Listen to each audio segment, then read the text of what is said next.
700,000 scrolls burned, and humanity has never fully recovered from what was inside them. The Great Library of Alexandria held works on medicine, astronomy, and engineering that wouldn't be rediscovered for over 1,000 years. We know it existed from surviving references. Scholars quoted it, mourned it, and wrote about what they witnessed inside. Using those surviving accounts, archaeological data, and AI image synthesis, I rebuilt it, room by room, scroll by scroll. This is the closest reconstruction that has ever existed. In the next 10 minutes, you'll see all 9 reconstructed rooms, and exactly what knowledge died inside each one. Imagine standing on the sun-bleached shores of Alexandria, Egypt, in the 3rd century before the Common Era, the salt wind off the Mediterranean carrying the faint scent of cedar oil and fresh papyrus, the harbor alive with the creak of timber and the calls of sailors unloading cargo from a dozen different kingdoms.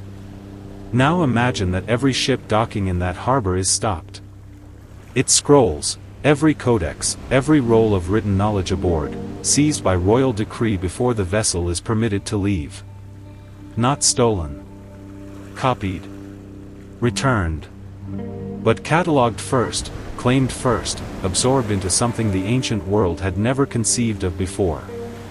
This was not an act of plunder. This was an act of obsession.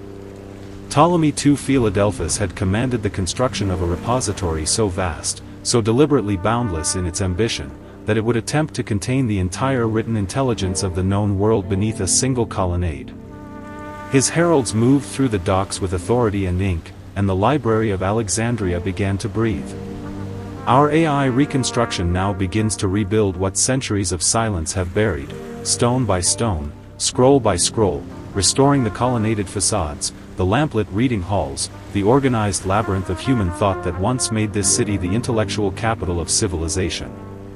What you are about to witness is not a ruin. It is a resurrection. Step through the entrance colonnade and let the reconstruction reveal what no photograph has ever captured, what no traveler in 2,000 years has been permitted to witness, the Great Library of Alexandria standing at the full height of its glory. This was not a single silent chamber. It was a living, breathing complex of interconnected spaces, each one designed with deliberate architectural intention. Colonnaded walkways stretched between buildings, their limestone columns smooth and white under the Egyptian sun, casting long shadows across open courtyards where scholars debated in the open air. Lecture halls, the exedry, curved inward like stone amphitheaters, built to carry a single voice across a gathered audience of the Mediterranean world's finest minds. Deeper within, the storerooms. Row upon row of wooden pigeonholes, floor to ceiling, each compartment holding a labeled papyrus roll, its tag identifying title, author, and place of origin. Callimachus, the library's great cataloguer, had organized this labyrinth into the Pinox, the world's first systematic index of literature, transforming what could have been chaos into a navigable architecture of knowledge. In the lamplit copying rooms, trained scribes bent over their work in disciplined silence, reed pens moving with practiced precision across fresh sheets of papyrus. Every scroll entering Alexandria was reproduced here, its contents absorbed permanently into the institution's memory. Our reconstruction traces every corridor, every alcove, every lamp bracket, rebuilding the structure that was designed not merely to store knowledge, but to organize the entire shape of human thought. But a library is not built from stone and pigeonholes alone. It is built from the daily, unglamorous, fiercely human act of thinking, and inside the mouse ion, the scholarly institution attached to the library, that act unfolded every single dawn. As the first light broke over Alexandria, scholars from across the inhabited world made their way to the communal dining hall, men who had traveled from Athens, Pergamon, Carthage, and the distant courts of the eastern kingdoms, now eating together at the Ptolemaic king's expense, their conversations already sharpening into argument before the bread was finished. The mouse ion was not a place of quiet reverence. It was a place of productive friction, where competing ideas met over shared meals and emerged, tested, either stronger or abandoned. Watch our reconstruction populate these halls with life. Here, Eratosthenes, chief librarian, works through calculations that will determine the circumference of the earth, his method requiring nothing more than a rod, the angle of shadow, and a hired man walking the measured distance between Syene and Alexandria.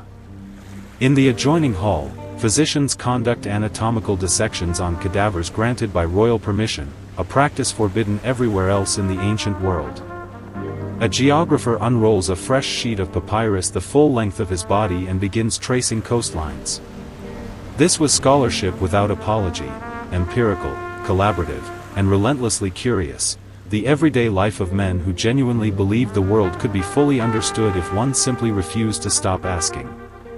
Now the Reconstruction turns its gaze inward, past the scholars, past the colonnades, past the lamplit copyists, and arrives at the true heart of Alexandria's ambition, the scrolls themselves.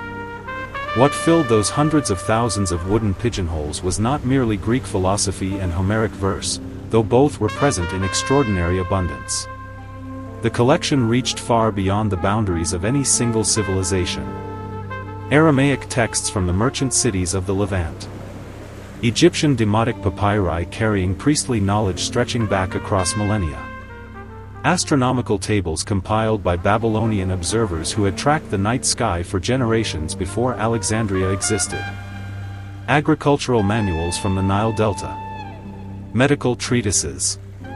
Mathematical proofs. Religious hymns. Translated works that scholars believe arrived from as far as Mauryan India, carried along trade routes by merchants who had no idea they were delivering knowledge to the greatest repository the ancient world would ever produce. Each scroll received its tag. Each tag recorded title, author, and origin. Each pigeonhole held its contents with the quiet authority of a system that trusted organization above all else. Beyond the royal grounds, the daughter library at the Serapeum extended this reach into the broader life of the city, into the hands of merchants, craftsmen, and citizens who would never gain access to the main institution but who could nonetheless encounter, in that secondary hall, a version of the world's accumulated knowledge distilled and made available. Our reconstruction renders every shelf, every tag, every language, the full, extraordinary breadth of what Alexandria chose to keep. But knowledge, as Alexandria was about to discover, is never truly safe from the ambitions of the powerful.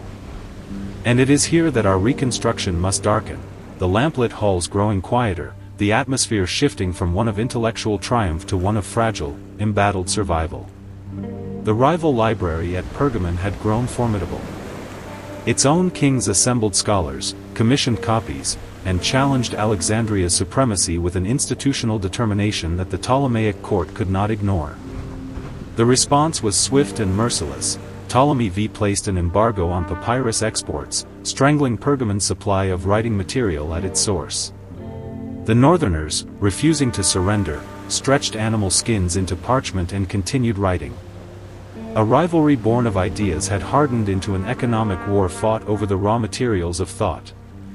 Closer to home, the court's shifting political loyalties placed the library's leadership in permanent uncertainty.